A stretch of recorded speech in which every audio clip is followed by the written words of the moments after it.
everyone, and welcome to our May edition of Tea Club. I'm Shona and I'm filming from the Bird and Blend Nest here in Worthing. So we've got some exciting teas to show you today. We get 3 subscription boxes each month sent out to all our customers who have subscribed. So let's talk through all our different boxes. So we have a gourmet box, a Flavour Explorer box, and a caffeine-free box. So I'm going to start with our Flavour Explorer box. Okay, so let's talk about the Flavour Explorer box. This, I think, is my favourite box because I like to try lots of new things. So we have 3 teas, as always, in our Flavour Explorer box. We have Oxford Comma, which is one of our store blends. And we have Enchanted Narnia, which is here, and that's a herbal tea. And we also have Butterbrew, which is a really one of our favourites amongst our customers. So that's 3 lovely teas to try this month. Now, what are we going to do this month to try it? So let's try the Enchanted Narnia, shall we? So Enchanted Narnia has the rosebuds in. I think you can see how beautiful that is. And it does have a sort of Turkish delight smell. So we've tried something a bit different with this tea this month, and it's not something I would normally do, and it's definitely not something that most of the shops do very regularly. But what we've done is we've cold brewed it, and we've added something that a customer recommended, which was to use some chocolate milk. So look at that, it looks quite mad, but it's absolutely delicious. I'm going to have a little try of that because it's not something that I would normally do. So you can cold brew the tea in the bottle, these cold brew bottles, with water, or you can use milk, or you can use like a fizzy lemonade or a fizzy water. So this one, as I say, is with chocolate, and it's got the cocoa nibs and the cocoa shells in there. So it really brings out that sort of Turkish delight flavour. So let's give it a whirl, shall we? Just going to have a little taster. So I'm going to pop it in here and have a little taste. Oh, that's really good. So yeah, with the cold brew bottles, you need to leave them overnight. You put 6 spoonfuls of the tea of your choice in there. I'm going to show you how to do it because I'm going to do another one, but it's slightly more classic cold brew. So I'm going to use the same tea. So this is the Enchanted Narnia again, and it's a delicious tea just as a hot tea, or you can have it iced. So I'm going to do it as a cold brew, but I'm going to use fizzy water instead. So we really get the flavour of the tea. Right, let's try that then. I've got some fizzy water. So it's just a classic, just as water from a supermarket. And I'm just going to pour that into my cold brew. And then if you use lemonade, it would give it a kind of rose lemonade flavour. And this is just a very nice herbal tea. Okay, so we're now going on to the gourmet box. So the gourmet box is for people who like to have a really traditional tea. So on this occasion, we have got 3 lovely teas. 2 of them are black teas, and we've also included the Enchanted Narnia into that box as well. So if you like a herbal tea as well, that's a nice classic for you. So we've got in here Oxford Comma, which is a store blend, and we've got Bell's Breakfast. Bell's Breakfast is delicious. If you like a tea, this black tea with rose, great as a breakfast one, inspired by Sleeping Beauty. So we've got a kind of fairy tale theme going on today, haven't we? And then in the Oxford Comma, which is the one we're going to taste, this one, I was talking to the store in Oxford about this, and I was asking them how they describe it. And they were saying it sort of really reminds them of a library because it's got that kind of vanilla-y flavour that books have. I don't know if you like the smell of books, new books, but quite often people say that as one of the things they like the smell of, because the glue in the side of the book actually smells of vanilla. And Oxford Comma, in case you didn't know, it's actually a term that's based on a list of, if you are writing down a list of things and you have commas after each item at the end, and you add an and or an or, and you keep the comma in, that's known as an Oxford Comma. So in case you didn't know what an Oxford Comma is, there you go. So I'm going to make today in a little tea sack, because imagine I'm going to my library and I want to have my Oxford Comma tea.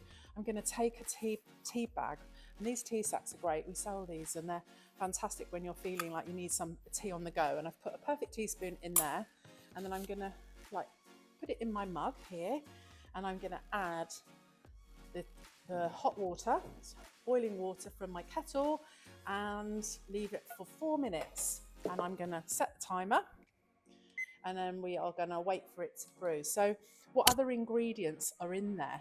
So it is a Sri Lankan black tea. It also has some pu'er in there. Pu'er is a fermented tea. It's not in very many of our blends, but it's quite a traditional tea that's been classically known. It used to be like sort of put in caves originally, but nowadays we don't ferment it like that. It's put in a sort of temperature controlled room. It's also got some Japanese, and I hope I'm pronouncing this right, Hoisha tea. I'm not sure if that's correct. It's a green tea, and ginkgo biloba as well. So it looks really, I think, really cool. And one of the other things that they said to me in the Oxford store is it also reminds them of, like, you can imagine pipe smokers with their like tobacco, because it has got a kind of a tobacco-y look about it, but it is really good, and it's one of my favourite of the store blends. So the tea is nearly brewed now, and the tea sacks that we use here, none of them contain any plastic, and that goes for any of our tea bags. Loose tea is always the better way to go for fuller flavour. It's better for the environment as well, because there's no waste, and it's also really good for you because you save money. So we're just making it here because we're in a bit of a rush, and I'm off to my library. But yeah, no plastics in there. Okay, so my tea is ready to drink. So I'm just going to take my tea bag out, pop him ready for the compost, and I'm going to drink that with a little dash of milk. So I'm going to pour that in from my milk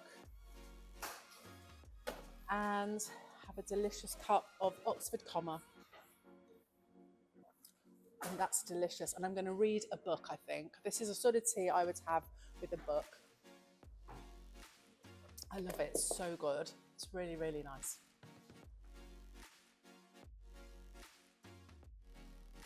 So I'm really excited to reveal that this month's May box contains Bedknobs and Broomsticks as one of its teas. Bedknobs and Broomsticks was a 1971 film made by Walt Disney that starred Angela Lansbury, who is famous for Murder, She Wrote. And if you go onto YouTube, you can see Angela Lansbury singing a song called Portobello Road, which is really fun. And this is the tea that is inspired for our store there. And it's delicious, and you can't get it anywhere apart from at that shop, or online. So we have, I don't actually have it very often because I don't live in Portobello Road, but it's absolutely delicious. It contains apple pieces, hibiscus, elderberries, and it's got some nettle and rose in there. So even though it's a chamomile, it's souped up. So if you want to have a chamomile tea, but you don't actually like the taste of chamomile, which is kind of me, then this one is actually really, really good. So we're going to try it as an iced tea today. So what I'm going to do is I'm going to put in my infuser basket 3 spoonfuls of the tea, which it's got some lavender in there as well. 2 and 3, and then I'm going to brew it up and then add some ice to it. So this is going to be with my hot water. So I'm just brewing it up as normal, and I'm starting my timer, and I'm just putting it over a mug here, and I'm just going to brew it up like that, and then afterwards I'm going to add it to ice to make it a lovely iced tea for spring. And that's our Bedknobs and Broomsticks. It's also got some strawberry and jasmine blossom in there. So it's got all the good stuff and some hibiscus. So it goes a lovely colour as well. So it's got that lovely pink. So what else is in the box? So we've also got another favourite of ours, which is the Rooibos breakfast cuppa. And it's really good because it actually is a nice alternative to a caffeine-free like black tea, so a decaf tea. So this is Rooibos with a little bit of honeybush, very subtle taste of honeybush. And it's really nice to have either with or without milk. So it's the sort of tea that I would recommend to people who want to have a black tea, but can't for whatever reason, or don't want to. And then I've got another classic tea, which is our Dozy Girl. This is our best-selling herbal tea, and it contains the 3 main flowers for florals for herbal tea. So we've got rose in there, we've got lavender, and we've got chamomile again. And it often gets forgotten amongst me or my team members, because it's something that's one that you try when you first start, and then you get overwhelmed by all the other teas on the wall. But actually, when you try it again, you go, oh yeah, that's why it's the best seller. It's really, really delicious. It has got a little bit of linden blossom in there as well, and lemon verbena. So lemon verbena in there as well. So really, really delicious tea. Okay, so I'm ready for a nice tea now. I've had my Oxford comma, I've had my chocolate milk with my enchanted Narnia. So I'm now going to pop my tea over ice, and you're going to see, look how delicious that is. I'm going to pour some more in. Got enough there. Look at that, isn't that gorgeous? So I'm going to try that now, which is my bed knobs and broomsticks. Cheers. Well, thanks for joining me today on May's Tea Club. I hope you've enjoyed it. I've enjoyed tasting all these delicious teas in all these different ways. And I look forward to seeing you next month. Please follow us on our socials, and we look forward to seeing you then.